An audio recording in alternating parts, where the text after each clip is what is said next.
नमस्कार, मैं ओमकार और आप देख रहे हैं रिवेंट भारत टीवी। इस वक्त हमारी मौजूदगी जदयू कार्यालय में है, जहां मंजू आरा से बातचीत हुई। क्या कुछ कहा वीडियो में आप सुने। प्रधान का इस्तीफा क्या कहेंगे? और देखिए, माननीय आदरणीय धर्मेंद्र प्रधान जी ने पूरे बच्चों को एड्रेस किया है, प्रिय साथियों करके उन्होंने एड्रेस किया है और इस्तीफे को उन्होंने बताया है कि बच्चों की भावनाओं को उन्होंने सम्मान किया है। और साथ ही साथ ये प्रोटेस्ट जो है कहीं ना कहीं एक दूसरे डायरेक्शन में हम सभी को प्रतीत हो रहा था कि उसमें कुछ असामाजिक तत्व हम कह सकते हैं भी उसमें इन्वॉल्व हो जा रहे थे। और कहीं ना कहीं उससे बच्चों बच्चों की जो प्रोटेस्ट थी उसको वो आहत हो रहा था। तो आदरणीय धर्मेंद्र प्रधान जी ने बहुत स्पष्ट किया है अपनी इस्तीफे को लेकर के कि बच्चों की भावनाओं का उन्होंने सम्मान करते हुए इस्तीफा दिया है जी। मैम, ये क्या छात्रों का दबाव नहीं था और पहले दे देना चाहिए पहला बार में जंतर, ताकि उनको भी लगे कि हाँ उनकी गलती हुई थी इसलिए इस्तीफा दे दिया। नहीं, देखिए, दबाव जैसी कोई चीज नहीं होती। जैसे ही आप दबाव कहते हैं तो एक निगेटिव मैनर में वो सारी चीजें चली आती हैं। हमारी सरकार चाहे बिहार की हो या फिर सेंट्रल की हो, हम बच्चों के भविष्य को लेकर के, बच्चों के हित को लेकर के हमारी सेंसिटिविटी भी रही है, प्रतिबद्धता भी रही है। और हमेशा हमारी सरकार बच्चों के फ्यूचर को लेकर के ही निर्णय किया, क्योंकि बच्चे इस देश के भविष्य है। इस चीज को कोई नहीं भूल सकता है।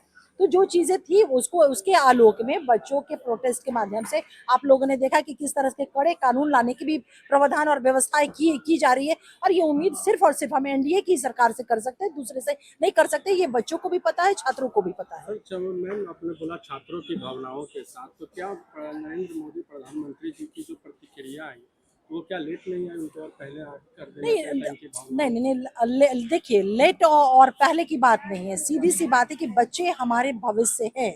उनका जो प्रोटेस्ट, उनकी जो मांगे हैं और एक शांतिपूर्ण ढंग से जो प्रोटेस्ट है, हमारी सरकार बार बार कहती रही है कि हम उसका सम्मान करते हैं।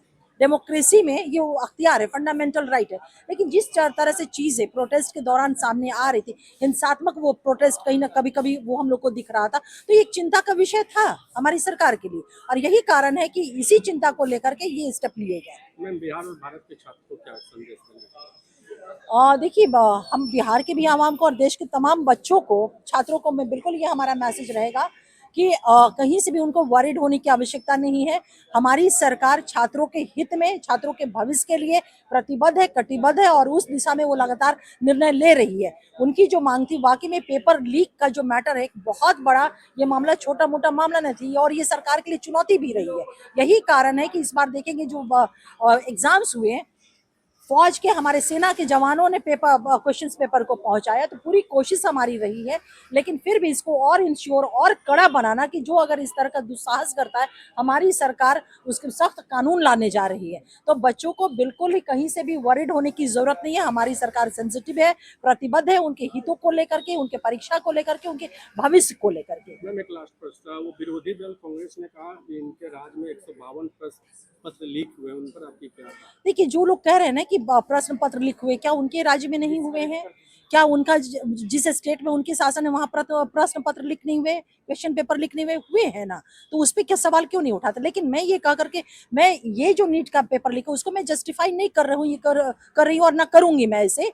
सवाल ये है कि ये हमारे लिए चुनौती है, तभी इसे आगे बढ़ करके हम कानून बनाने के लिए, कड़े सख्त कानून हम लेकर के हम आ रहे हैं। तो मसला ये है, हमारी सरकार के लिए हमेशा बच्चों का भविष्य, बच्चों का फ्यूचर जो है सर्वोपरि रहा है। मैम, विपक्षी का कहना है कि आप तो कानून बहुत ला रही हैं, पर पहले का जो कानून है उसको पहले फुलफिल करिए। नहीं नहीं, उस पर कोई बात नहीं हो रहा है। देखिए, जो कानून आ रहे हैं वो अमेंडमेंट कानून आ रहे हैं। निश्चित रूप से पहले के कानून कहीं ना कहीं वो कुछ उसमें रही होंगी कमी, तभी तो ये पेपर लीक के मैटर आ रहे हैं। तो इस पेपर लीक के मामले का जो सबसे बड़ी चीज है, इस कानून को बहुत सख्त बनाया जा रहा है। जो ये कानून आ रहे हैं उसमें मेन प्रोविजन जो देखने वाली बात है, वो कानून का सख्त होना है। मैम, सख्त बनाना मतलब छात्रों को आंदोलन के बाद बनाया जा रहा, पहले क्यों नहीं इस पर निर्णय नहीं, लिया वो गया? थी, ऐसा नहीं है। देखिए, आंदोलन तो बाद में हुए हैं ना, एग्जाम तो उसके पहले कंडक्ट हुए हैं। आप लोगों ने देखा होगा कि किस तरह से उस एग्जाम को लीक प्रूफ बनाने के लिए पूरे स्टेप्स लिए गए। तो आपके सवाल से ये कहीं नहीं सवाल अगर इस तरह के हैं, तो मैं आपको आश्वस्त कराती हूँ कि हमारी सरकार का पूरा और पूरा इस बात पे फोकस रहा है, हमारा कमिटमेंट रहा, प्रतिबद्धता रही है कि एग्जाम्स जो है वो लीक प्रूफ रहे। ठीक है, धन्यवाद। ऐसा सुना है अंजुम आरा ने कही कि धर्मेंद्र प्रधान के इस्तीफा को एक भावनात्मक, छात्रों को भावनात्मक को लेते हुए उन्होंने इस्तीफा दिया है और नीट पेपर लीक के मामले को लेते हुए कहीं कि इन पर एक सख्त कानून बनाया जाएगा।